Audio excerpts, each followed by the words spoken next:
state. Provo Airport is soaring to new heights to accommodate Utah County's rapid growth.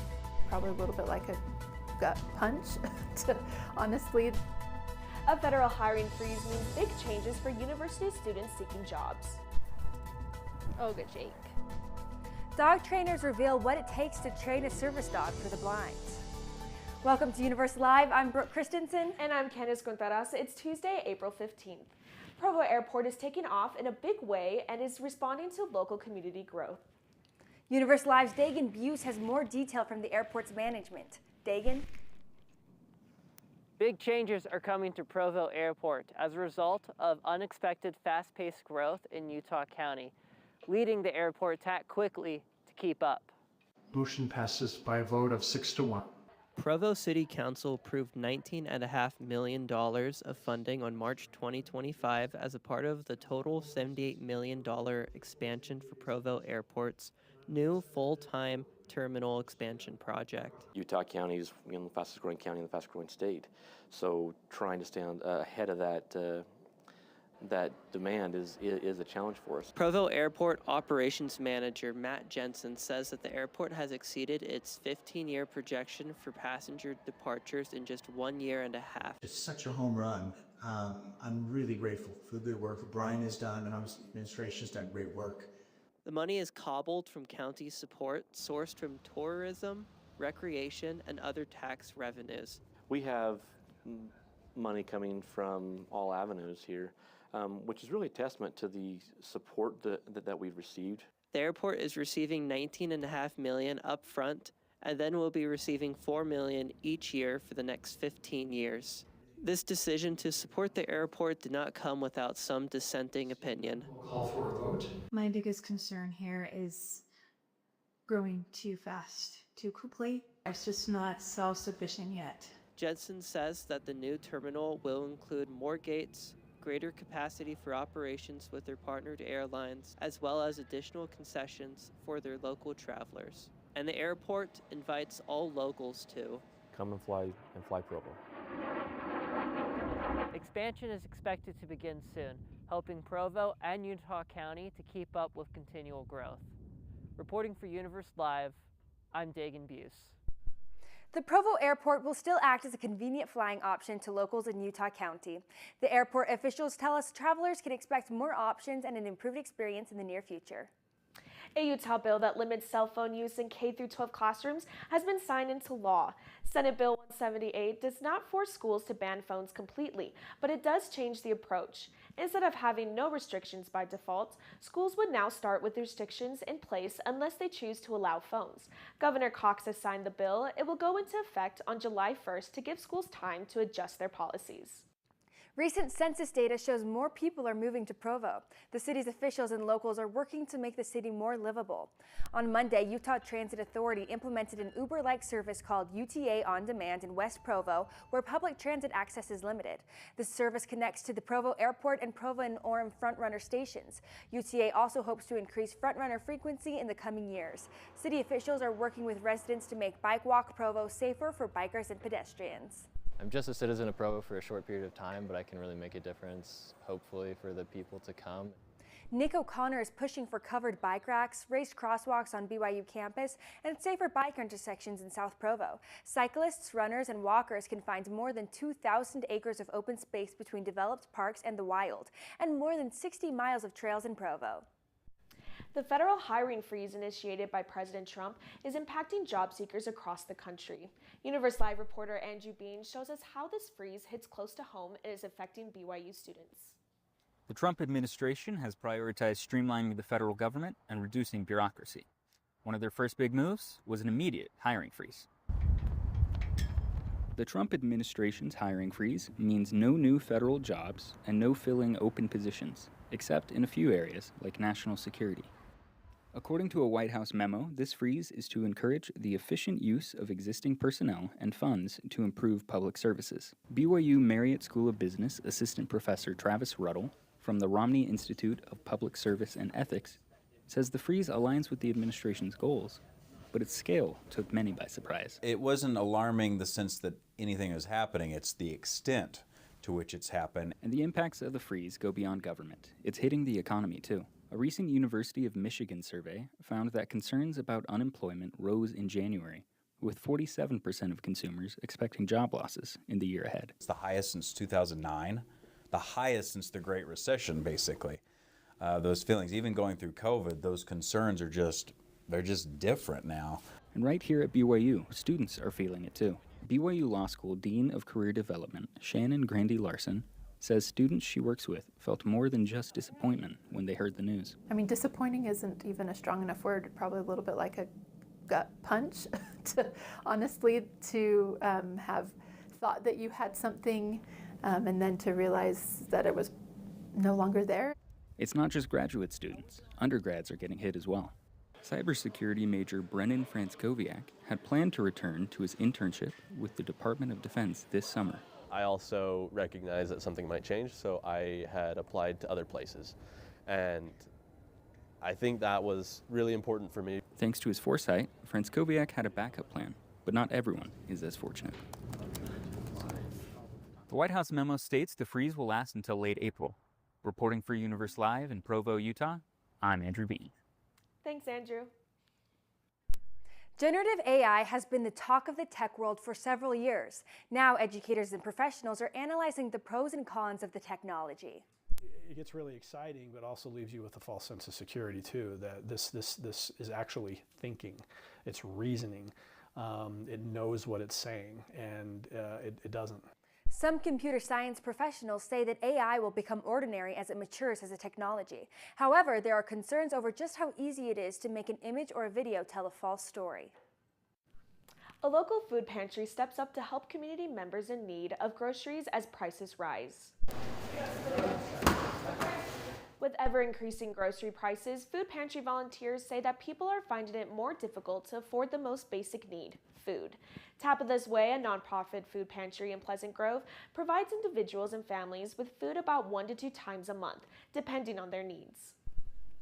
People are amazed that you can get a whole grocery cart so full that sometimes they have trouble getting it out without things falling off. Volunteers from all over Utah County come to the warehouse to help however they can. These volunteers help out through sorting, repackaging, and distributing various food items. Still, employees say there is always a need for volunteers and donations, despite the support these pantries receive. If you're interested in volunteering at a food pantry like Tabitha's Way, reach out to Weiser for more volunteer opportunities. Man's best friend may also be man's best helper. Universe Live's Grace Eyestone gives us a closer look at what goes into training a guide dog for the blind. Grace? Most puppies learn skills like rolling over or shaking, but Judo here is learning skills for a much bigger job. That's one way to lay down. Guide dogs are service animals for those with disabilities. They must go through a lot of training to make sure they can do their job properly. Wait. Guide Dogs for the Blind is a nonprofit organization and the largest guide dog school in North America. We receive puppies usually between 8 and 10 weeks old, and then we train them in basic obedience, like public access stuff, socialization, all of that until they're about 14 to 16 months old. BYU student Gracie Purcell has been a puppy raiser for Guide Dogs for the Blind for the past 4 years. So I saw a girl in my high school doing it and I thought it was really cool, so I looked it up and then started going to meetings, and 6 months later I had my first puppy. Gaelic is her 4th puppy. They live with you, they go everywhere with you. My puppy comes with me to my classes and to any grocery shopping I need to do. Comes to hang out with my friends with me. The puppies do get some time off from work to enjoy playtime. When they're in vests, they know they're in work mode, and then once it comes off, they get to just be a normal dog and goof around. Oh, good shake. Judo is Aubrey Damian's 7th puppy since she's been in the program. It's a lot of fun taking them different places and watching them grow, and then seeing them go on to help people live a really independent life. There you go. Dogs from this program primarily assist people with visual impairments, but they can also be placed with other organizations where they serve in various capacities. So in a few years, Judo will be a guide for a visually impaired individual. Reporting for Universe Live, I'm Grace Eyestone, and this is Judo. Thanks, Grace. Judo and Gaelic will finish up their training at a formal school before going to their permanent homes. They can be placed with people anywhere in the United States. The Art Stroll in downtown Provo connects local artists to the community every month with a little help from local businesses. Downtown Provo coffee shops, bookstores, and galleries turn into art museums on the first Friday of every month. The Art Stroll features a wide range of art, from watercolors and sketches to a mini art display, tucked away upstairs at the Alma Gallery. Many of the shops reach out to local artists and display their art for visitors to view.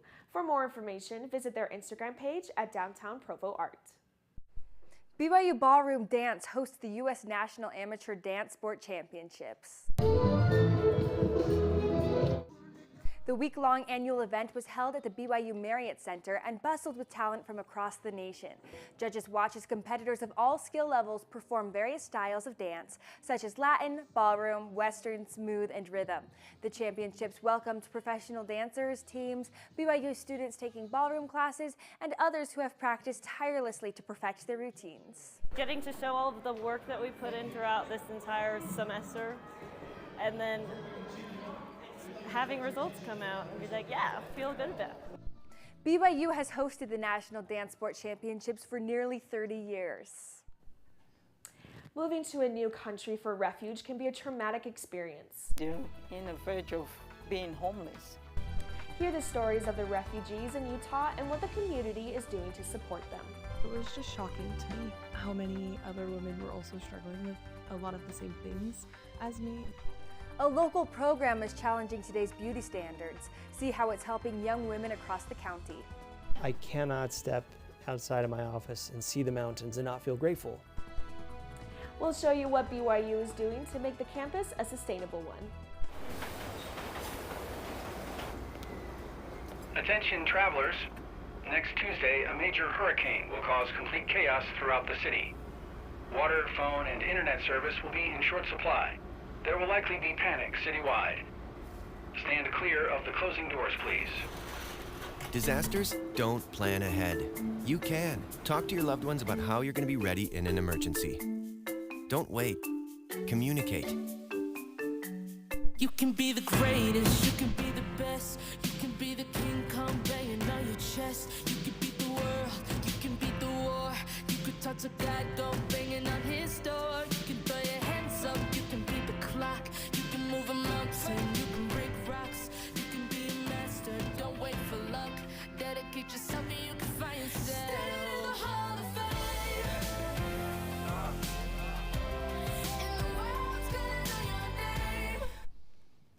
Immigration in the United States has been a topic of large conversation in recent years. Attitudes towards immigrants has shifted with the rise of the Trump administration. Universe Live reporter Dylan Eubanks shows that with these issues, there is more than meets the eye.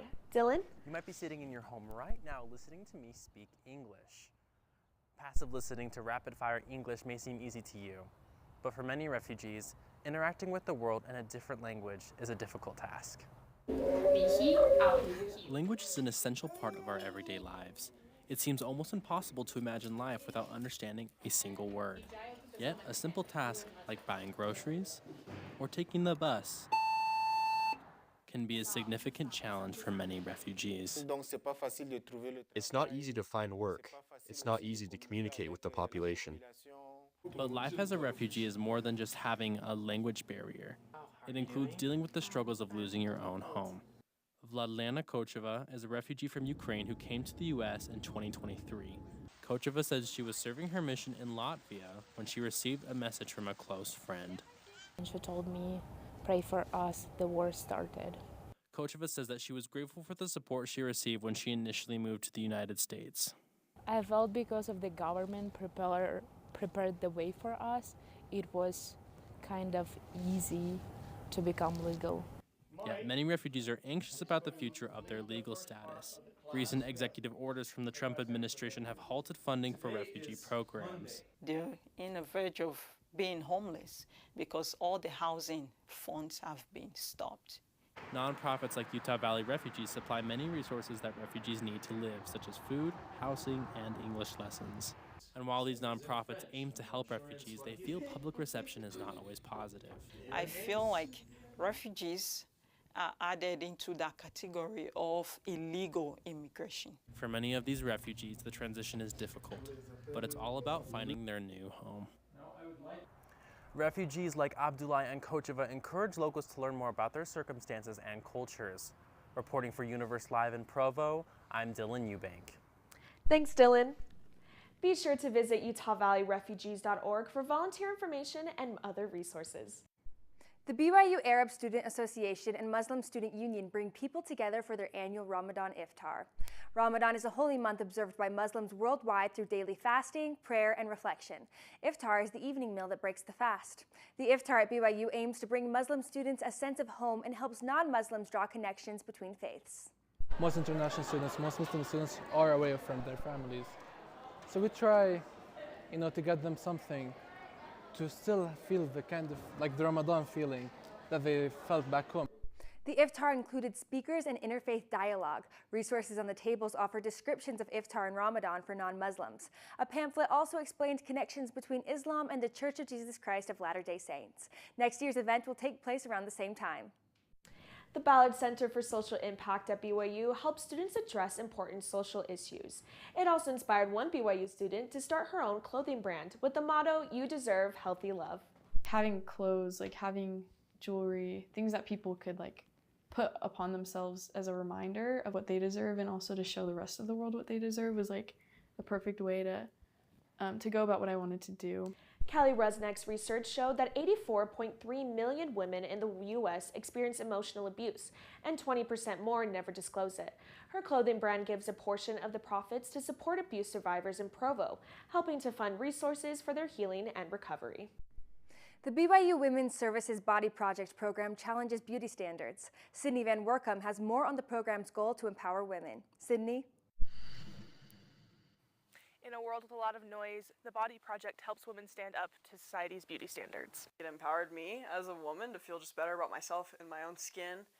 BYU's Women's Services has been running the Body Project since 2021. The program is designed to empower BYU women to combat society's beauty standards. The National Organization for Women reports 59% of girls expressed dissatisfaction with their body shape. 66% of girls expressed the desire to lose weight. A big part of the Body Project is we talk about the appearance ideal, which is essentially the standards that the world puts on women, how we should dress and how we should act a certain way. And so with the Body Project, we talked about this appearance ideal, and then we talked about just rejecting it and just throwing it away completely. Elizabeth Beasley is one of the 41 peer leaders that have been trained to lead the Body Project. Hannah Whiting chose to become a peer leader after going through the Body Project herself. As a student, it was just shocking to me how many other women were also struggling with a lot of the same things as me. These are just some of the statements that we go through. Responding to negative body talk is one of the activities students do in the Body Project. I wish I could look like you. I think I'm going to try that new diet. Do it with me. You could afford to drop a few. I think I've seen, an impact just on participants, but also on peer leaders. They also feel empowered to be able to have these discussions about body image. BYU Women's Services employees participate in the Body Project, then go through the training to peer lead the program. It has strengthened us as co-workers here as well, since we all went through the Body Project together. You can sign up for the Body Project on the BYU Women's Services website, wsr.byu.edu. From Universe Live in Provo, I'm Sydney Van Workum. Thanks, Sydney. The Body Project is available to students spring, summer, fall, and winter semesters. The greenhouse gas emissions from food waste would be the third highest emitter if it were its own country, after the U.S. and China. Universe Live's reporter Taylin Galloway shows us how BYU uses food waste to take care of the campus grounds. Taylin, tell us more. What happens to all the food we don't eat? Compost turns our leftovers into food for the earth, like this mulch. The goal of composting is to break waste down that still has value and turn it into something useful again. BYU Recycling Manager Bill Rudy looks for that value in materials around him. When I see paper, I think, oh, that's a tree. And if we recycle the paper, then that tree that I'm thinking of can stay out there in the woods. Food waste from BYU travels to these recycling facilities. Machines first grind up plant clippings and food scraps.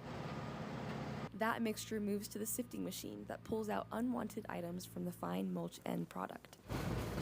BYU professor Jonathan Kershaw says that compostable material makes up half the solid waste that ends up in landfills. The food waste is probably the biggest low-hanging fruit when it comes to impact of food on the environment. If we could divert that into compost instead of going to landfill, then that's going to be a big win there. BYU Sustainability Director Brayman Leak says time and energy constraints make it tough for people to get involved in sustainability efforts. Leak says that BYU's religious values play a role in caring for the earth. I cannot step outside of my office and see the mountains and not feel grateful. Rudy says taking care of people and the environment is worth the campus community's time and effort. We're asking people to put in a little bit more effort because convenience is not a gospel principle. BYU Sustainability says students can help by picking one thing they can do consistently to be more intentional about waste. Reporting for Universe Live in Provo, I'm Taylin Galloway. Thanks, Taylin. Those recycling facilities turn about 6 to 8 mulch piles every year. A Provo quilting group is making a difference, one stitch at a time. Volunteers come to a local church building every Tuesday to create quilts for those in need. The group makes around 17 quilts each week. The Humanitarian Center of the Church of Jesus Christ of Latter-day Saints will deliver these quilts around the world. The volunteers who come week after week have found that this project provides a community as they sew these quilts together with love. I cannot take care of the whole world, but I can do something every Tuesday to help. Nothing is wasted from the project. Scraps are used to make rag rugs, stuffed animals, and footballs. Through the efforts of these volunteers, the group hopes to continue the project for many years. It's a tradition that never misses a beat. The BYU Jazz Voices and Jazz Ensemble collaborated to put on a special Valentine's Day concert. This annual concert always fills the air with love, and this year was no exception. Universe Live's Elsa Bray brings us the sights and sounds from the heartwarming event. This is one of my favorite concerts of the year. We do this every year. We have some ballads, we have some swing tunes, some funk tunes, which are really fun. We're going to start with a good little standard called Lullaby of Birdland. I choose the music so that we can have a nice balance of really soft, tender moments for Valentine's Day, and then also high energy with the big band. I think I have a pretty cute love story, actually. I met my husband when I was 12. I was singing at his brother's wedding, and he was playing a solo on piano, and so I was like, oh, he's so dreamy. My mom's at the concert, so I love my mom. I'm singing the lead in our adaptation of Loves Me Like a Rock. I think the groove of the tune is just infectious, and I think the way the arrangement that we're doing is done amplifies the original feeling that Paul Simon created. I improvised towards the end of the tune. It's difficult. Yeah, I think it is nerve-wracking in preparation, but less so in performance. You get into the zone when you improvise in jazz that is kind of unlike other musical experiences. So you never know what's going to happen. Sometimes we fall flat on our face, but most of the time it's something really unique and fun, exciting for both the audience and really satisfying for the musicians.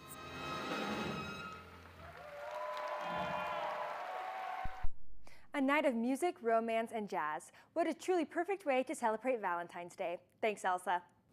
BYU's Living Legends Performing Arts Group presents inspiring dances and spirit-filled songs during their showcase seasons.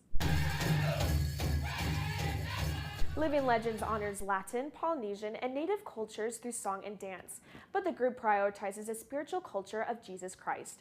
The season showcase tells the story of how one can be born again through Christ.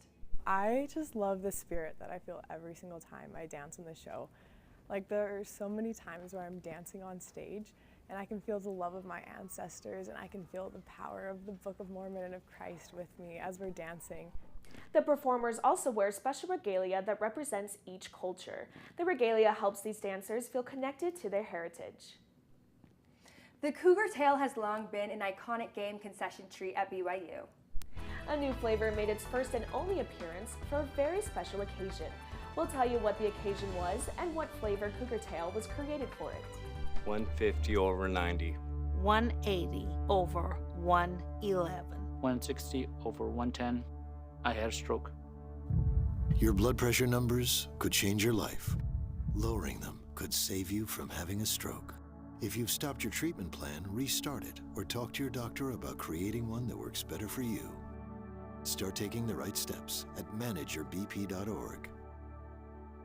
Now I'm, trying to get better, stronger than ever. Me and my boy Matt had it good. He had catnip that was off the hook. But one day, he brings a girl home, and she's allergic to cats. Every sneeze was a nail in my coffin. Now I'm in a shelter. It's decent, but they don't even have Wi-Fi.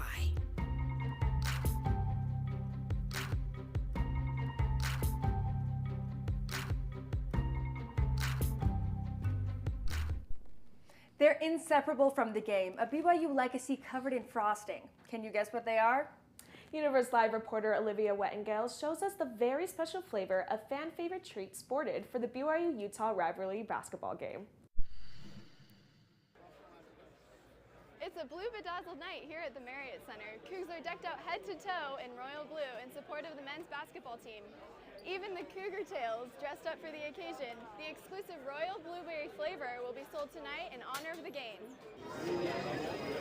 BYU sold this special edition Cougar Tail at the last game of the regular season against none other than that team from up north. Seeing as how we have kind of a rivalry with them, we're gonna do something kind of fantastic, so bright blue. Jared Wilkie is the head chef at BYU's Culinary Support Center. He focuses exclusively on Cougar Tails, dubbing himself the Cougar Tail King. I visited Jared and his team the day before the game to see how they make the royal blue Cougar Tails. This is the royal blue. It's gonna be a quarter cup plus a tablespoon into one bucket. Jared and his team began working early Friday morning to produce thousands of Cougar Tails for the weekend. They also sold the massive blue donuts at the baseball and men's volleyball games. I have had no one tell me that it was bad. Literally everybody has told me they liked it. Several people were running to tell me that they loved it. Fans flocked to concessions the minute the gates opened. 3,000 Cougar Tails quickly flew off the racks, selling out before the game even started. We love the new Cougar Tail. It is so yummy. They're better than the normal flavor. The Cougar Tail mascot even took to the court to celebrate the debut of the new flavor.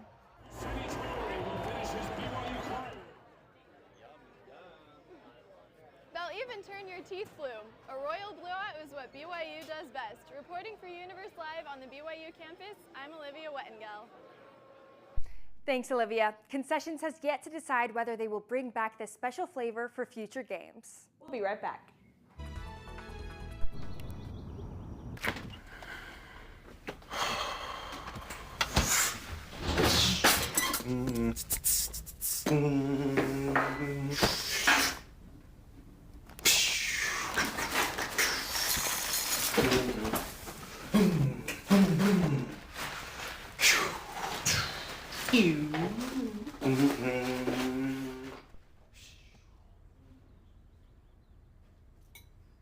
Because of you, I feel not alone in this world. And you let me know that it only takes one person to make you feel wanted.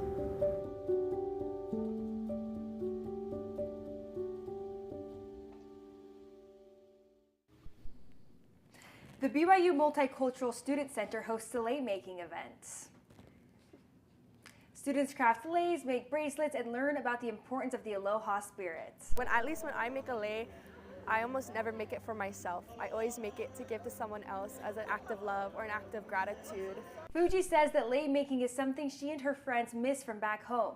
In Hawaiian culture, leis are typically given to mark special occasions like graduations or birthdays. Event sponsors hope the spirit of aloha will live on as students leave campus with a new lei. Thanks for joining us today for Universe Live. For more information on our stories or to share them with your friends, check out our website at universe.byu.edu. Have a great day.